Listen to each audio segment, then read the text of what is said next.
আল্লাহু আল্লাহু কি যে মধুর নাম, ধরার তামা মনে মুক্তার, পান্না হীরার সোনা দানা, হয় না তাহার দাম।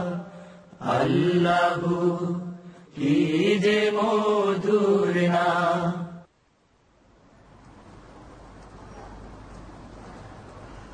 আসসালামু আলাইকুম ওয়া রাহমাতুল্লাহি ওয়া বারাকাতুহু।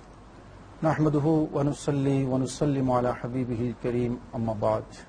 দূরের কাছে, দেশের এবং প্রবাসীর সুপ্রিয় দর্শক ও শ্রোতা, ব্লু ক্রাশ ড্রিঙ্কস রমজানুল মোবারক অনুষ্ঠানে সবাইকে স্বাগত জানাচ্ছি।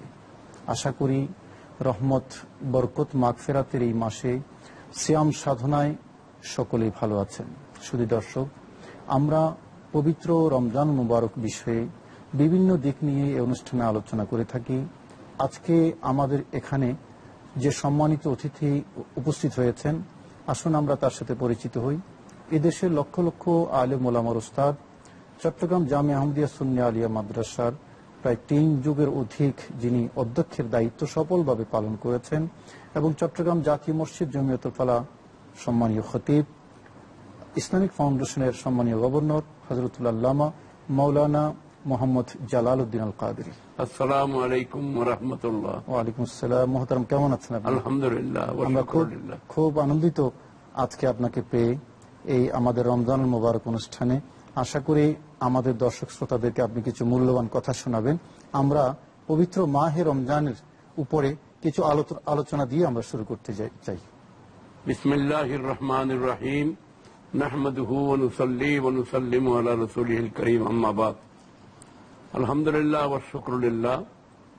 আল্লাহ পাক রব্বুল আলামিন অত্যন্ত দয়া করে, মেহেরবানি করে আমাদেরকে মাহে রমজান মোবারক দান করেছেন, এবং মাহে রমজান মোবারকে আমাদেরকে পূর্ণ একটি মাস রোজা পালন করা আমাদের জন্য ফরজ করে দিয়েছেন।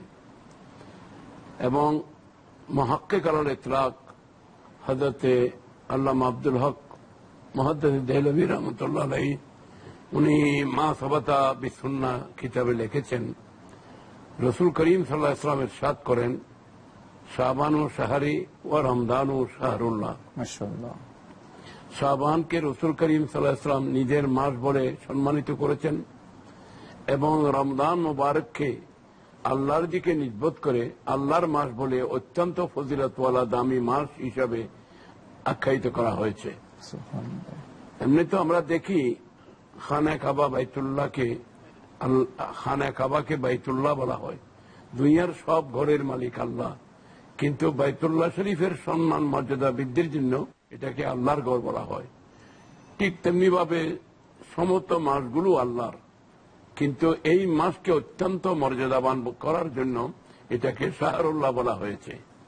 তো এই মাসে যে সমস্ত বান্দা আল্লাহ যাদের উপর রোজা ফরজ করেছেন, ফামান শাহিদা মিনকুমুশ শাহরা ফালিয়াসুমহু, যারা জীবনে এই মাস পেয়ে যাবে তাদের জন্য এই এক মাস রোজা পালন করা ফরজ আল্লাহ করে দিয়েছেন। মুহতারাম, এখান থেকে আরো শুনবো, আমরা একটা টেলিফোন নিয়ে ফিরে আসবো আপনার কাছে।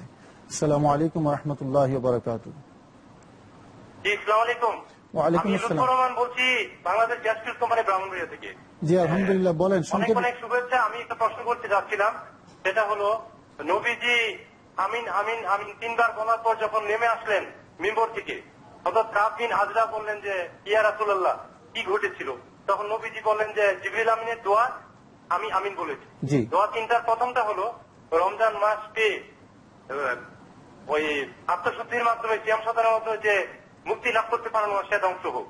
আর 2টা তো ওই যে নবীজির পরে যে দরুদ পড়লো না, আর পিতা মাতাকে যে সেবা শুশ্রূষা করে ব্যস্ত নিশ্চিত করতে পারলো না। তো বুঝে আমি 1 নাম্বারটা সম্পর্কে জিজ্ঞেস করতে যাচ্ছি। এখানে অপশন হলো 2টা, আল্লাহর প্রধান ফেরেশতা জিবরিল আমিনের দোয়া, এবং নবীজি আমিন বলে সেই দোয়াকে সত্যায়ন প্রত্যয়ন করেছেন, সার্টিফাই করেছেন। এখানে হয় মুক্তি লাভ অথবা ধ্বংস লাভ, এই 2টা অপশন, এখানে থার্ড কোন অপশন নেই। এটা একটু খোলাসা করে বলবেন। আর এটার সাথে সম্পর্ক প্রশ্নটা হলো, রমজান মাসে কিংবা পরবর্তীতে যদি আমার কর্মজীবন, পারিবারিক জীবন এবং প্রফেশনাল ওয়ার্ল্ডে যদি আমি রমজানের শিক্ষা প্রয়োগ করতে না পারি, জি। তাহলে তো বোঝা গেল যে আমি সেকেন্ড অপশনের মধ্যে আছি, জি। মানে ধ্বংসপ্রাপ্তদের দলে আছি, যে তাই নয় কি? আমরা বুঝতে পেরেছি আপনার প্রশ্ন। ধন্যবাদ আপনাকে। আপনি ওই হাদিসটি কোট করেছেন যে আপনি হুজুর ওই ফামান শাহিদা মিনকুম শাহরা ফালিয়াসুমহু দিয়ে শেষ করেছিলেন, সেখান থেকে আরেকটু শুনবো। ফামান শাহিদা মিনকুম শাহরা ফালিয়াসুমহু, আল্লাহ বলেছেন কোন বান্দা তার জীবনে যখন মাহে রমজান মোবারক পেয়ে যাবে সে অবশ্যই এই মাসের রোজা পালন করবে। আমাদের প্রশ্নকারীর প্রশ্নটা কিন্তু এই জায়গায় ছিল যে ওই যে হাদিসটি মিম্বরে প্রথম তাই হাদিসটি হল হযরত আল্লামা ইমাম জালালউদ্দিন সাইয়্যিদী রহমতুল্লাহ আলাইহি দুররে মনসুর তার স্বরচিত কিতাবের মধ্যে তাফসীরের মধ্যে তিনি এই হাদিসটি রওয়ায়াত করেছেন। এখানে সবচেয়ে বড় কথা হলো যে তিনটি বিষয়ে জিবরিল আমিন দোয়া করেছেন, জি, এবং সেখানে রাসূল করিম সাল্লাল্লাহু আলাইহি ওয়াসাল্লাম আমিন বলেছেন।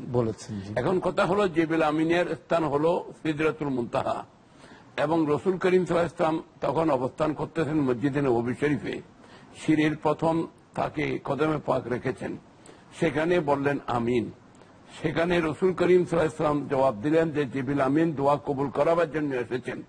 তাহলে বোঝা গেল যে জিবরিল আমিনের এটা আকীদা ঈমান যে সিদরাতুল মুনতাহা থেকে আমার নবী যেখানে থাকেন সেই জায়গা আফজল। এই জন্য মদিনা মুনাব্বরাকে আমরা আফজল বলি, আর যেখানে রাজা থাকেন সেটা রাজধানী হয়। তো কুল কায়নাতের রাজধানী হলো মদিনা শরীফ, যেহেতু আল্লাহ পাক রব্বুল আলামিন রহমতুল আলামিনকে মদিনা মুনাব্বরায় রেখেছেন।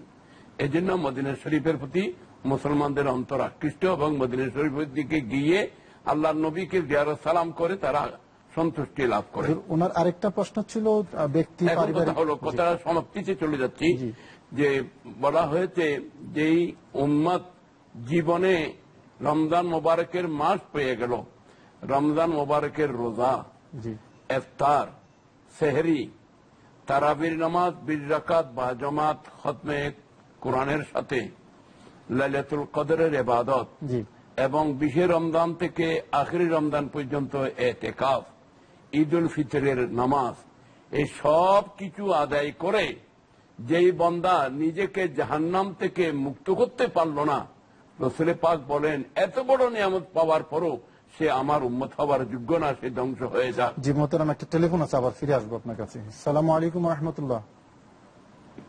আসসালামু আলাইকুম। ওয়া আলাইকুম আসসালাম। সংক্ষেপে প্রশ্নটি করুন। আচ্ছা, আমার নাম কক্সবাজার থেকে বলতেছি, আমার নাম সাইফুল আজম। জি জি, আমি জানতে চাচ্ছি আমার ডায়াবেটিস আছে।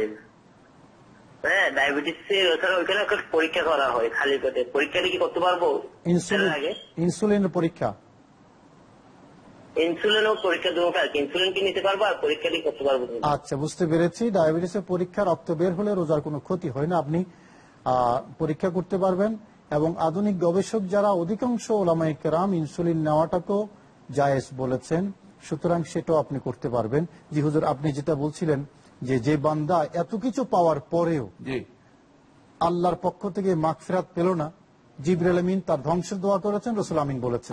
জি, সেই বিষয়। তাহলে বোঝা গেল মাহে রমজান মোবারক আমাদের জন্য এত বড় একটি আল্লাহর পক্ষ থেকে নিয়ামতের মাস, যেই মাস আল্লাহ আমাদেরকে দিয়েছেন বান্দাকে যেন মাফ করা হয়, বান্দা যেন জান্নাত পায়।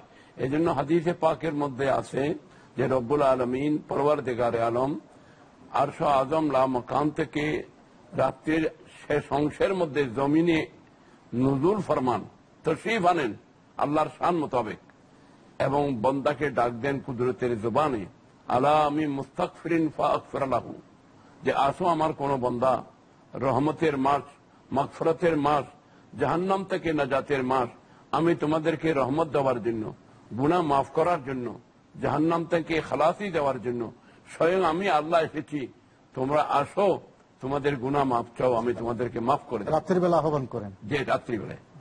এবং যেহেতু হাদিসে পাকের মধ্যে রয়েছে যেই ইমানদার বান্দা দিনে রোজা রাখবে, রাত্রিবেলায় কিয়ামুল লাইল করবে, তারাবির নামাজ সহ, তাহাজ্জুদ সহ, আল্লাহ পাক রব্বুল আলামিন তার বিগত জীবনের গুনাহ মাফ করবেন, তাকে জান্নাত দান করবেন। মাশাআল্লাহ, আলহামদুলিল্লাহ, আলহামদুলিল্লাহ। সেই রমজান মাস আসলেই আমাদের জন্য একটা সওগাত। তো আমার ভাই আরেকটা প্রশ্ন ছিল যে ব্যক্তি, সামাজিক, পারিবারিক জীবনে আমরা যদি রমজানের শিক্ষাকে যদি প্রতিফলন ঘটাতে না পারি, তাহলে কি জিবরিল আমিনের ওই বদদোয়ার অপশন হবে নাকি তার বিকল্প কিছু আছে? না, এখানে কথা হলো আল্লাহ পাক রব্বুল আলামিন হাকুমুল হাকিমিন আমাদেরকে মাহে রমজান মোবারক দান করেছেন। তার উদ্দেশ্য হলো রোজার মাধ্যমে আমরা যেন তাকওয়া অর্জন করি, লাআল্লাকুম তাত্তাকুন। কোরআনে কারীমে বলা হয়েছে আমার বান্দা রোজার মাধ্যমে মুত্তাকি হয়ে যাবে, এবং এই মুত্তাকি হওয়াটা হলো পরহেজগার হওয়া, তাকওয়া অর্জন করা, এটা রোজার মুখ্য উদ্দেশ্য। মোহতারাম, আরেকটা প্রশ্ন আছে, শেষবারের মতো প্রশ্নটা নিয়ে আবার আসছে আপনার কাছে। জি, আসসালামু আলাইকুম রহমতুল্লাহ। ওয়ালাইকুম সালাম। আমি প্রশ্ন করতে চাইছিলাম, আপনারা যে ব্লু ক্রস যে ড্রিঙ্কসটা দিচ্ছেন, আমরা রমজান রেখে কি এই ব্লু ক্রস ড্রিঙ্কসটা খেতে পারবো? এটা কি হালাল? কেমনে খেতে পারবেন? রমজান রোজা অবস্থা তো খাওয়া যাবে না।